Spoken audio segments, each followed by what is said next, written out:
네, 계속해서 한지원 캐스터와 함께 시장 이슈 살펴보겠습니다. 어서 오십시오. 네, 안녕하세요. 오늘은 어떤 이슈 가져오셨습니까? 네, 주변에서 보면 해외여행 다녀오셨거나 아니면 갈 계획 세우신 분들이 아직도 많더라고요.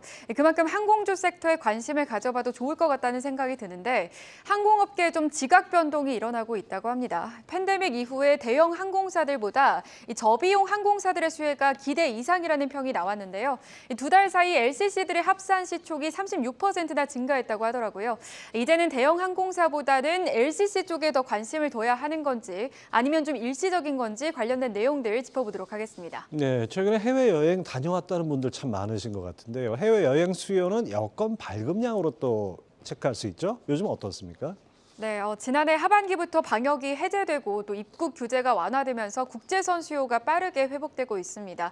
국제항공운송협회에 따르면 2024년 전 세계 국제선 여객 수속은 코로나 이전 수준으로 회복할 것으로 예상이 되는데요.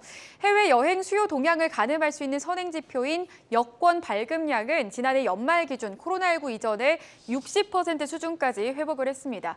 특히 지난해 4분기의 여권 발급은 2019년 4분기를 20% 가까이 상회할 정도로 해외여행 대기 수요가 높다는 것이 증명되고 있는데요.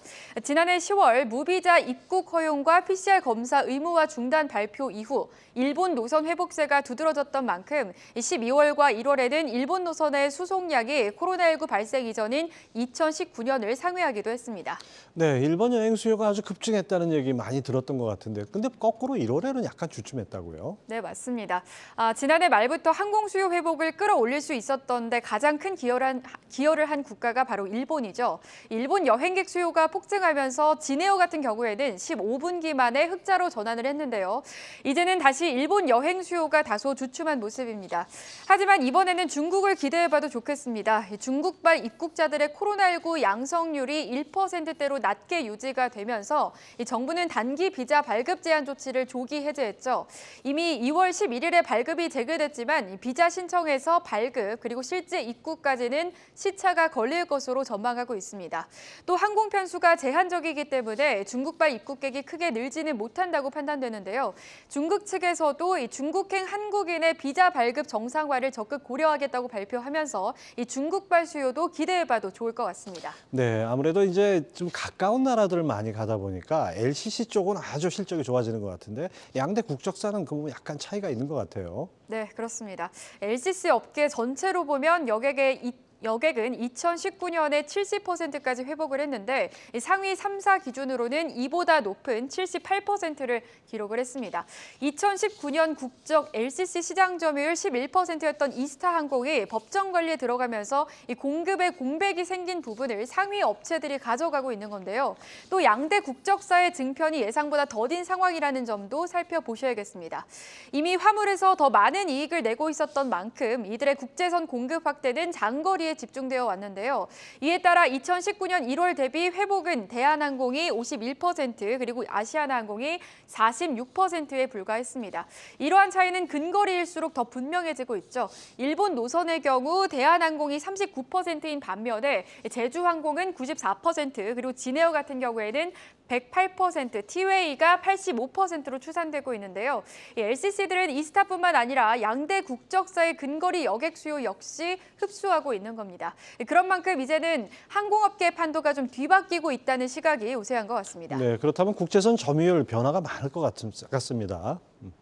네, 그렇습니다. 아직 미주나 유럽 등 장거리 노선 수요가 느리게 회복되는 상황이라 이 단거리 중심인 저비용 항공사들은 이미 대형 항공사의 여객 실적을 넘어섰고 국제선 증편을 본격적으로 시작한 4분기에는 일제히 흑자로 돌아서고 있는데요. 업계에 따르면 지난해 11월부터 지난달 3개월간 저비용 항공사들의 국제선 점유율은 52.6%로 이 대한항공과 아시아나항공 등 대형 항공사 47.4%를 훌쩍 넘어섰습니다. 지난해 11월은 일본의 무비자 입국 허용에 저비용 항공사들이 본격적으로 일본 노선 증편에 나선 시점이죠. 지난해 말 일본과 동남아 노선 수요가 늘어나면서 이 저비용 항공사들도 증편 경쟁에 나서면서 시장 점유율을 끌어올리는 데 성공을 했고요. 이 제주항공 같은 경우에는 2019년도에 13.8%에 불과했던 점유율이 2022년 11월부터 올해 1월까지의 점유율은 17.4%로 아시아나항공과 사실상 동률까지 수준까지 따라오게 된 겁니다. 또 진에어와 티웨이 역시 2019년에는 한 자릿수 점유율에서 최근 11%까지 상승하고 있는 점이 확인되고 있습니다. 네, 뭐 점유율도 점유율이지만 실적이 중요할 것 같은데요. LCC 업체들 흑자 전환 얘기가 많이 들립니다. 네, 맞습니다. 우선 제주항공과 진에어는 흑자 전환에 성공을 했죠. 제주항공은 지난해 4분기 영업이익이 187억 원을 기록해 2019년 2분기 이후 15분기 만에 흑자 전환을 했고요. 매출액은 2,994억 원으로 전년 동기보다 241% 증가를 했습니다.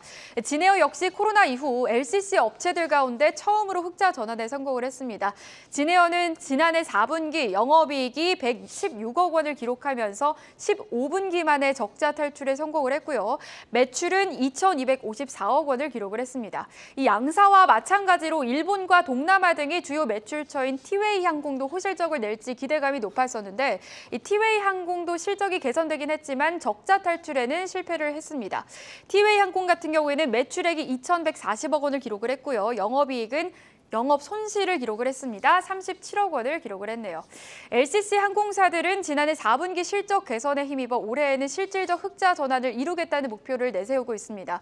다만 항공업계의 특성상 외부 요인 변수가 아직 많이 남아있기 때문에 업계에서는 지켜봐야 한다고 입을 모으고 있는데요.